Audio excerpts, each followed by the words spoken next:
buenas tardes y bienvenidos a este segundo día después de esas merecidas vacaciones que nos hemos tomado en Aquissi. Eso sí, hemos tenido tiempo para relajarnos, tomar aire y prepararles un programa de cara a enero y febrero que es una maravilla, y es que estamos interesados en conocer y saber cuáles son sus principales problemas y preocupaciones. Además nos lo pueden contar a través de nuestro Facebook Siendo Amigos de Aquissi, y cualquier sugerencia o cualquier cosa que estén interesados nos la hacen llegar y aquí lo tendremos, claro que sí, porque para eso trabajamos, para ustedes, para que nos vean desde casa. Bueno, ya saben ustedes, y no hace falta que lo diga, y esto no es noticia, que estamos en crisis. ¿Lo sabían, no? Bueno, pues la crisis, una de sus peores consecuencias no ha sido solo a nivel laboral y el paro, sino también ha sido que eso ha mermado nuestra autoestima. Nosotros hemos contactado con Mar, una psicóloga que nos va a hacer saber esos conocimientos acerca de la autoestima y sobre todo cómo trabajarla. Muy buenas tardes, Mar, ¿cómo estás? Buenas tardes. Encantada de estar aquí con vosotros. Bueno, vamos a hacernos una idea de la autoestima. Lo decía yo al principio, que con esto de la crisis la autoestima de la gente se ha visto un poquito afectada, ¿no? Se ve resentida en el sentido de que las personas tenemos una serie de creencias, una serie de pensamientos, de sentimientos sobre lo que somos, a nivel físico, a nivel social, a nivel familiar, a nivel emocional. Eso forma un concepto de nosotros mismos, cómo nos vemos, y ese concepto que nosotros valoramos en sentido positivo o negativo, ese conjunto y cada una de esas partes, son creencias que son muy fuertes, muy arraigadas y que en momentos de crisis hacen aparición. Es decir, si uno tiene en general creencias positivas sobre sí mismo, eso lo ayuda a afrontar las dificultades, los baches, las piedrecitas. Cuando uno está formado fundamentalmente por creencias negativas que ha aprendido de sus padres fundamentalmente, pero también de maestros, de amigos, de profesores, es decir, de aquellas personas que se ha ido rodeando desde su infancia, esas creencias negativas, si son muy fuertes, aparecen y son las que dificultan. Son como si fueran pequeñas estacas que te sujetan al suelo y no te dejan seguir, continuar, luchar. Entonces, ahí es cuando realmente aparece como la base de la personalidad en momentos difíciles. Es decir, que nos conocemos mejor cuanto más duro es el momento. Aparecen lo que son nuestras habilidades o nuestras dificultades. Si son muy fuertes las dificultades, si tenemos muchos impedimentos, si no creemos en nuestras posibilidades, claro, cuando aparece una dificultad es mayor para esa persona. Bueno, Mar, tú nos has preparado una especie de índice para que vayamos siguiendo, para que ustedes desde casa tomen nota y aprendan esos conocimientos que son necesarios, pues, para encontrarse bien.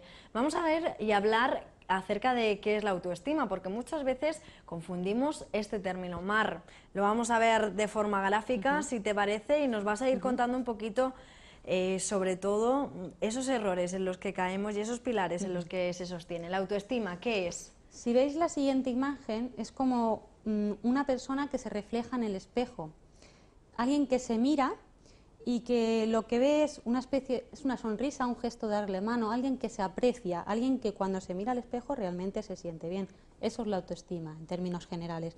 Alguien que se aprecia, que se valora y que no se menosprecia. Pero todos nos vemos defectos cuando nos miramos al espejo. Sí, claro, esto es en sentido general. Luego está a nivel físico. A nivel físico, el hecho de mirarte al espejo es una metáfora, no quiere decir solo a nivel fijo.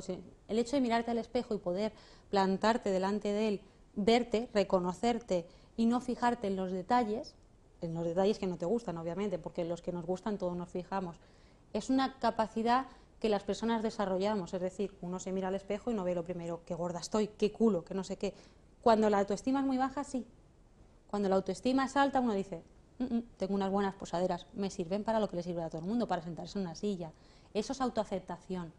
Eso es el resultado de tener una buena autoestima.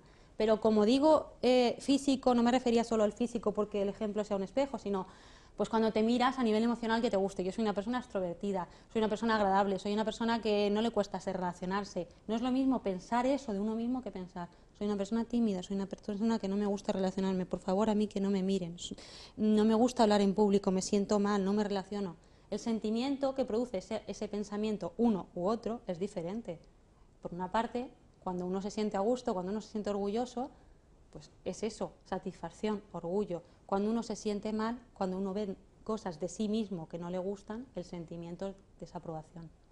Cuando destacamos o engrandecemos aquello que vemos positivo delante del espejo y no queremos ver lo que para nosotros son defectos, ¿eso está relacionado con la autoestima? Cuando no queremos ver lo que son defectos, Es decir, cuando nos miramos delante del espejo y ensalzamos aquello que es positivo y no vemos o no queremos ver realmente que también tenemos defectos como todas las personas y que los de fuera sí que lo ven, pero nosotros solo identificamos nuestras partes positivas. Cuando uno intenta ignorar cosas que son visibles y que son ciertas y que son evidentes, seguramente sea un rechazo hacia esas cosas y una dificultad para verlas, porque si las viera, seguramente su autoestima y su persona se minarían. Es decir, si tienes una buena autoestima, puedes ver las cosas que no gustan también, sin rechazarlas. Es como como si se integrara todo, como si tu yo no fuera solo lo que te gusta, que eso es muy fácil para todos, sino lo que no te gusta. Pero está ahí, forma parte de ti y ya está. Hablas con naturalidad tanto de lo que te gusta como de lo que no. Mar, como a veces es muy difícil mirarse en el espejo y ser franco con uno mismo, no sé si sería un buen consejo que quizá la gente desde casa debería escribir, ¿no?, lo que ve o lo que siente cuando se mira al espejo. Hay una dinámica, la autoestima está formada por tres partes, tres patas, por decirlo de alguna forma. Una de ellas es el autoconcepto, es decir, cómo yo me veo. Yo soy una buena estudiante, yo soy una chica maja, yo soy una persona que sabe conducir muy bien, soy una buena conductora, soy una buena profesional. Esto es una pata, el autoconcepto. Luego está otro, que es el autocuidado, es decir, la capacidad que yo tengo de cuidarme, no solo de cuidar a otros, porque cuidar a otros es algo que muchas veces lo hacemos muy bien, pero cuidarnos nos cuesta más. Y por tercera parte está lo que es la autoaceptación. Bueno, pues esas tres patas tienen que estar equilibradas de alguna forma. Si esas tres patas no se equilibran, es cuando empieza a haber problemas, cuando hay que trabajar esa autoestima. Y aquellas personas que, llegado el momento, por ejemplo, una de esas tres patas falla, o el que tiene la autoestima baja es que le fallan las tres, le falla una. Se puede tener una muy bien, tener mucha capacidad de cuidarse y, sin embargo, el autoconcepto ser más negativo. Pero normalmente están relacionadas. Cuando una falla, las otras es más fácil que fallen, porque una persona que se cuida es que se aprecia. Si se aprecia, es que algo valorará de ella misma. Por tanto, quizás la dificultad es la última, la autoaceptación. Integrar lo que sí. La autoaceptación es como decir, si tienes la parte que no te gusta, que puedas verla igualmente que la parte que te gusta. Difícilmente falla las otras dos y esta no.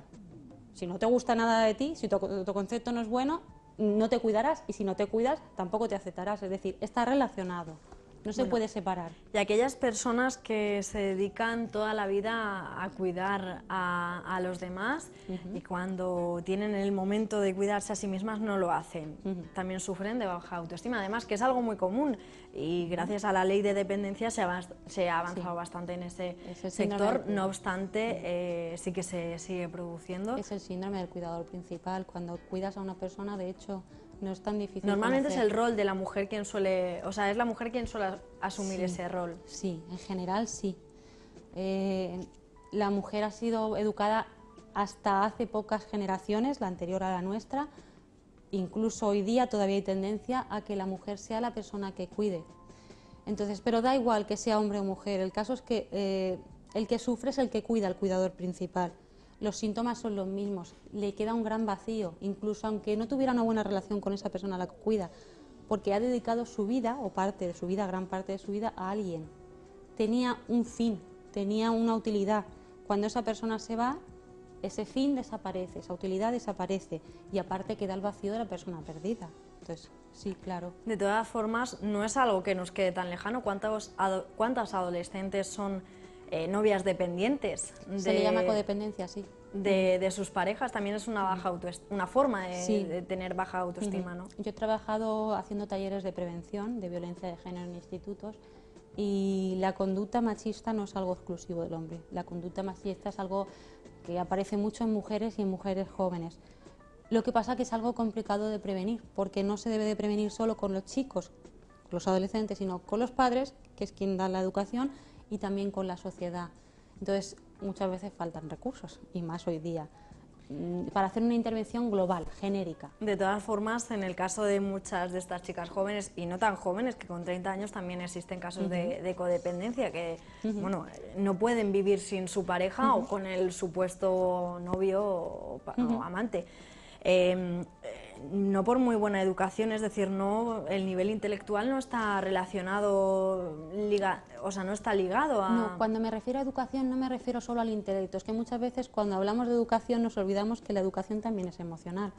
Y tener unos padres, yo por ejemplo llevo un taller en un centro social en Elche, donde hay unas señoras que son sorprendentes, porque te hablan y no...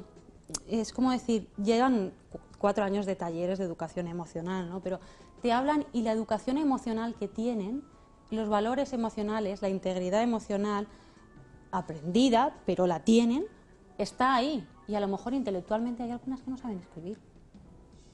Una cosa no es tiene nada que ver independiente con de la otra. Puedes tener unos padres muy pobres que no te hayan podido dar una educación, quizás incluso en chavales, gente jovencita, pero por ejemplo 35 años que no se han formado en la universidad, que no han llegado a un instituto, sin embargo los escuchas hablar y es emocionante escucharlos hablar porque tienen una sabiduría emocional que no se aprende en la universidad.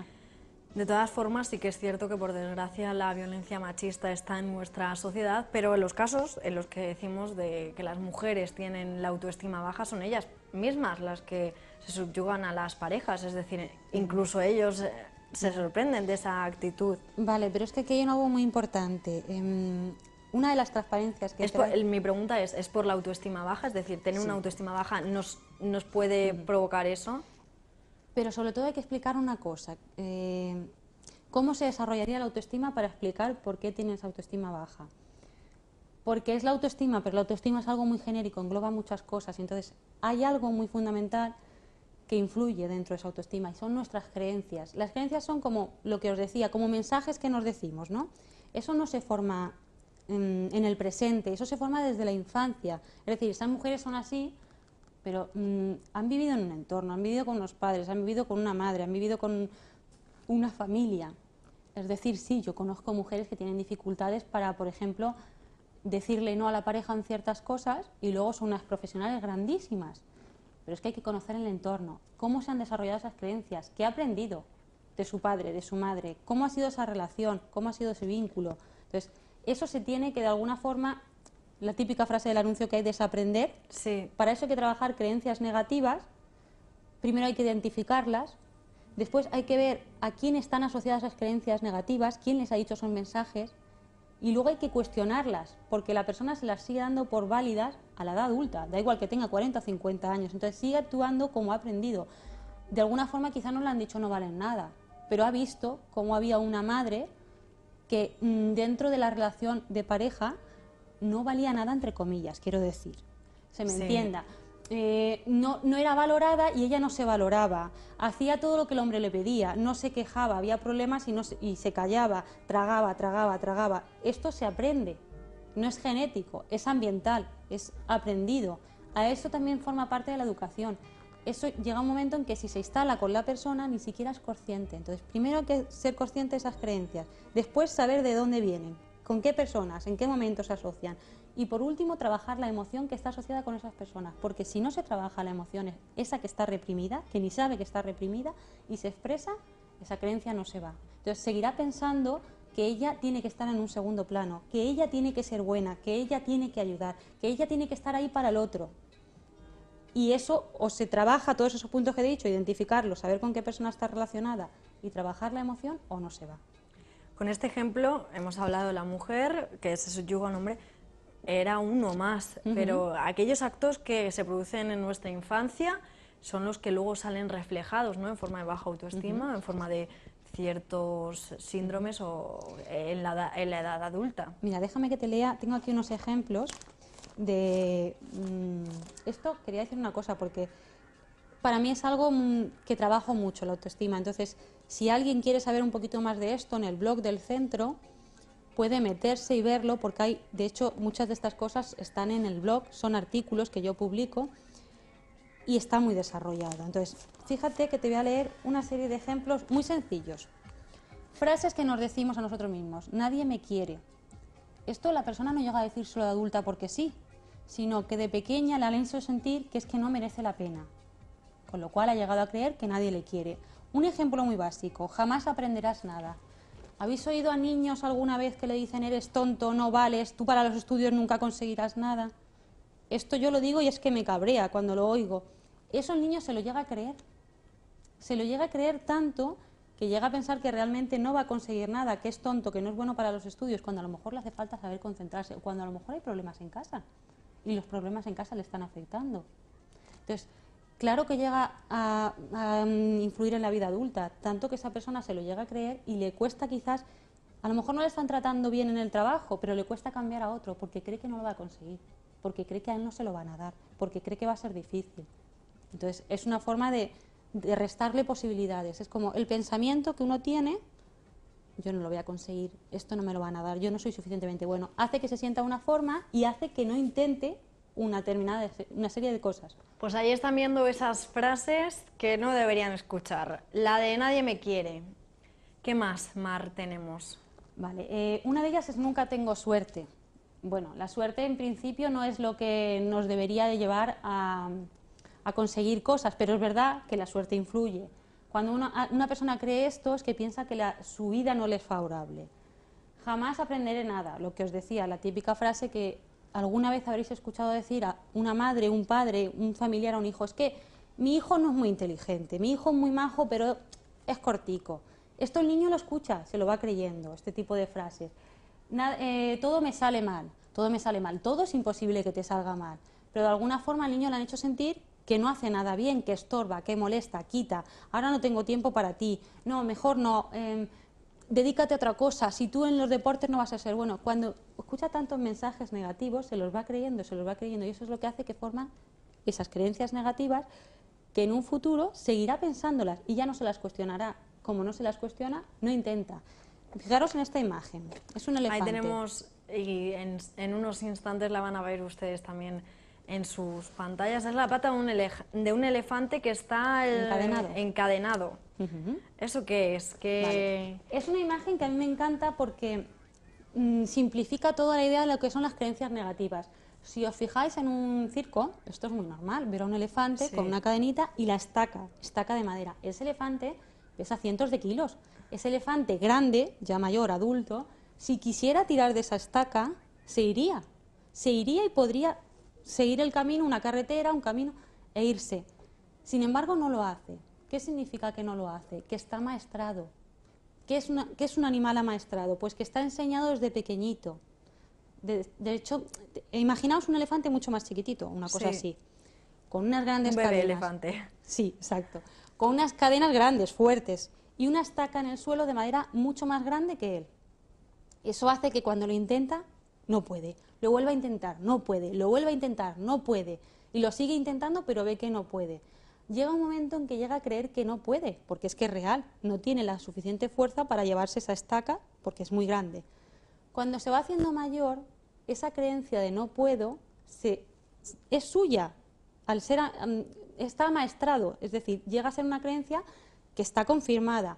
Entonces, cuando crece, como tiene la creencia de que no puede, no lo vuelve a intentar.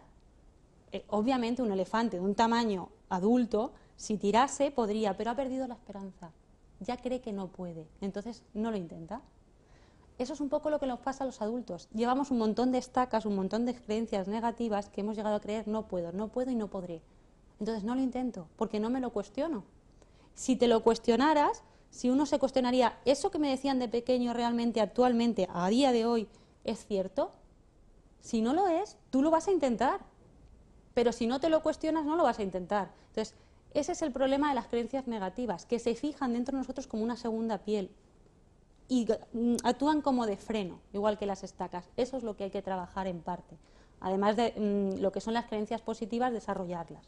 Hemos definido un poco qué es el concepto de autoestima. Yo creo que conforme va avanzando la entrevista se entiende mejor. Hemos hablado de esas tres patas que lo sostienen. ¿Y cuál es el siguiente término? O sea, ya conocemos nuestras creencias, aunque es muy difícil verlas, imagino. Esto puede llevar pues mucho tiempo de terapia. Por ejemplo, una terapia individual depende cómo esté la persona. Pero yo he trabajado con adolescentes que en un año, trabajando semanalmente se encuentran mucho mejor. Depende del estado de la persona y depende de lo que quiera y lo que necesite. Bueno, entonces, ¿cuál es el siguiente punto que nos Vale, has si os fijáis preparado? ahí, veréis una serie de como pequeñas recomendaciones que nos valen para todos. Son muy básicas, pero son las que de alguna forma te pueden ayudar a cambiar el chip. ¿Cuántas hay? ¿Cuántas recomendaciones nos has 9. puesto? 9 recomendaciones. Oye, son unas cuantas, Sí, sí, para sí, sí, trabajarlas en casa. Exacto. Esto es básico. Luego deberíamos de ir mucho más allá si realmente tenemos una autoestima baja. Incluso en ocasiones, ya os digo, es necesario pedir ayuda profesional. Una persona que está metida dentro de un mecanismo de violencia de género, con esto no sale. De hecho, esto no lo puede hacer sola, necesita ayuda. Porque hay algo muy básico y es que si no han creído en ti, es muy difícil que tú creas en ti misma o en ti mismo. Es necesario que alguien empiece a creer en ti, sea el terapeuta, sea otro profesional, sea quien sea. Entonces, esto es algo para empezar cuando ya hay una autoestima mínima, por lo menos. El primer punto, dejar de culpar a los demás y empezar a responsabilizarse de lo que uno puede hacer. Es decir, olvidarse del victimismo, porque cuando uno culpa al otro, pierde su propio poder de poder hacer algo. Por otra parte, si uno quiere cambiar, puede hacerlo, pero nunca puede obligar al otro. Es decir, uno tiene la libertad de hacer su propio cambio, pero al otro no lo puedes obligar.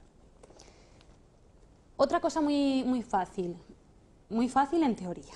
Es que sí, todo dicho así es sencillo, Claro, pero luego en teoría sí, pero en la realidad movernos cuesta. un milímetro en cuanto a nuestro estado de ánimo, nuestra autoestima, es Sí. dar 1000 pasos. Y en ocasiones lo más difícil es empezar. Imaginaos una línea. Aquí está el presente, aquí está el pasado y aquí está el futuro. Muchas veces nos dedicamos a pensar en el futuro, preocupándonos, en un futuro incluso lejano, con lo que podría pasar. Preocuparse es justo lo contrario de ocuparse de algo. Ahora explico lo que es ocuparse. Cuando estamos pensando en el pasado, es como si fueran los 3 puntos. Nos sentimos culpables. No hice aquello bien, si lo hubiera hecho de otra forma, ahora mi situación sería otra, qué lástima que no lo hubiera hecho. Vale. El estar centrado en el pasado lleva a la culpabilidad. El estar centrado en el futuro lleva a preocuparse. Si uno se centra en el presente, ahora, puede centrarse en aquellas cosas que no van como quisiera que fuesen, en aquellas cosas que puede mejorar, en aquellas cosas que poco a poco van surgiendo y puede ir solucionando. Ese cambio de mentalidad de no estar ni centrado en el futuro ni en el pasado, sino en el presente o el presente más inmediato, futuro cercano, eso es lo que nos puede ayudar a evolucionar, a dar cambios pequeños y a partir de ahí continuar. Algo muy sencillo, esto sí que es sencillo. Dedicarse un tiempo diario a nosotros mismos, no a los demás, no a cuidar a tu pareja, no a cuidar a tu madre, no a cuidar a tus hijos, a ti. Es decir, si tienes que pedir ayuda para que alguien se quede con tus niños durante un cuarto de hora, tu marido, una amiga, tu madre, lo pides. Si necesitas desaparecer de casa y dar una vuelta, dar un paseo con tu perro, 15 minutos al día, te vas. Dedicarte tiempo a ti porque eso es el autocuidado, lo que os decía antes. Si te empiezas a cuidar, te empiezas a dar importancia. Eso mejora la autoestima. Y para aquellos que ponen excusas de es que no tengo tiempo, que será muy típico. Vale, uno puede no tener tiempo, pero si lo quiere, si de verdad le importan sus necesidades, no esperan a que sus necesidades se conviertan en algo tan estresante que le haga sentir enormemente mal, sino que se considera. Y cuando pasar tiempo con uno mismo se convierte en una especie de infierno, como de... Ahí hay mucho que ver entonces. Sí, hay personas que les pasa, hay personas que tienen su vida, entre comillas, solucionada y sin embargo tienen grandes problemas emocionales. Quizás tienen grandes necesidades de controlarlo todo y la necesidad de control en realidad esconde el miedo al cambio. Hay mucho metido ahí. Aparte de autoestima hay muchas cosas alrededor, sí. Bueno, seguimos con los pasos que estábamos viendo. Un paso que aparentemente es bastante difícil, sobre todo porque muchas veces no nos damos cuenta, es parar esos pensamientos irracionales que tenemos muchas veces. Esos pensamientos irracionales, cuando aparecen de forma obsesiva, están diciendo que hay una preocupación sobre algo. Lo mejor que podemos hacer cuando estamos preocupados sobre algo es obtener información de qué podemos hacer en esa cosa, porque el miedo se reduce. Pero muchas veces las ideas irracionales surgen de algo que realmente no es el fondo de la cuestión. Es decir, nosotros podemos tener una idea racional sobre que nuestro hijo no va a estar bien cuidado en la guardería y a lo mejor es otro tipo de miedo. Que esté solo, que esté sin ti, o que realmente eres tú quien no aguanta que se vaya porque sientes que, entre muchas comillas, lo has abandonado, porque realmente no quieres ir al trabajo. Hay mucho más, sí. Y eso es algo que se descubre en terapia muchas veces. Por eso digo que a veces ni siquiera nos damos cuenta realmente qué nos pasa. Pero cuando somos conscientes es más fácil, porque uno informándose puede reducirlas, minimizarlas de alguna forma. Bueno, ¿y cuáles son los últimos puntos que nos quedan? Cambiar el lenguaje y el pensamiento. Muchas veces nos decimos, todo va mal, jamás conseguiré aprobar la oposición, nunca tendré sentido del humor. Esas palabras tan absolutas. En medio hay muchas cosas. ¿Nunca te sale nada bien? No hay que ser ni blanco ni negro. Claro, entre medios hay muchas cosas. Si uno puede empezar a pensar esas cosas de forma diferente y creérselas, porque la cuestión no es solo decirlo, sino creérselo de verdad, cambia, disminuye el estrés emocional. Pues ya saben, hay que cambiar el lenguaje y hacerlo mucho más... realista quizás muchas veces. Bueno, pero es que la gente realista a veces es la más dura consigo misma. Realista no me refiero a autocrítica, es decir, cuando uno lo ve en términos de todo o nada, no es realista, en el sentido de que es imposible que todo te salga mal. Todo, al cabo del día, desde que te levantas hasta que te acuestas, eso no es realista. Realista es en el sentido de que, bueno, uno se equivoca, uno falla, uno comete errores, pero como todo el mundo. Hay que destacar lo positivo y la alegría. Y por último, ¿y qué punto nos queda para terminar? Está relacionado con el anterior, trabajarse lo que uno piensa, lo que uno siente y, en función de esto, lo que uno hace. Ese sería un punto que globaliza todo. Y hay una frase, si me permites decirla, que me parece muy llamativa y que para mí dice mucho, porque es como abrirte una puerta, una ventanita, ver las cosas de forma diferente. Cuando uno consigue darse cuenta de esto y hacerlo, es que ha dado un gran paso, no un pequeño, sino un gran paso. Dice, si haces lo que siempre haces, obtendrás lo que siempre has obtenido. Si quieres conseguir algo nuevo, haz algo nuevo, es básico. Si siempre estás haciendo lo mismo, lo que vas a obtener es lo mismo. Y si sigues insistiendo, da igual, no va a cambiar el resultado. Tendrás que hacerlo o de una forma diferente o hacer otra cosa. Bueno, a veces lo que nos faltan son las herramientas y una persona como tú, imagino que es lo adecuado ir al psicólogo cuando tenemos una de estas situaciones, precisamente porque no encontramos la herramienta. No es nada complicado, a veces es tan sencillo como cambiar un hábito, una palabra, pero bueno, necesitamos a alguien de vez en cuando que nos dé las herramientas para seguir creciendo y para, sobre todo, superar la baja autoestima. Así que, Mar, muchas gracias por tus consejos. Ya saben, ¿cuál es el blog? Que todo el mundo lo sepa. Es muy sencillo, yo trabajo como psicóloga gestáltica, entonces http://gestal, acabado en lt, mar, que es mi nombre, .blogspot.com. Bueno, pues ahí pueden contactar ustedes toda la información que necesiten y si ya saben, necesitan echar mano de Mar, pues aquí la tienen. Muchas gracias. A ti. Bueno, nos vamos a marchar a publicidad para relajarnos, asumir todos los conceptos que hemos aprendido y a cambiar ahora de tema. No se muevan.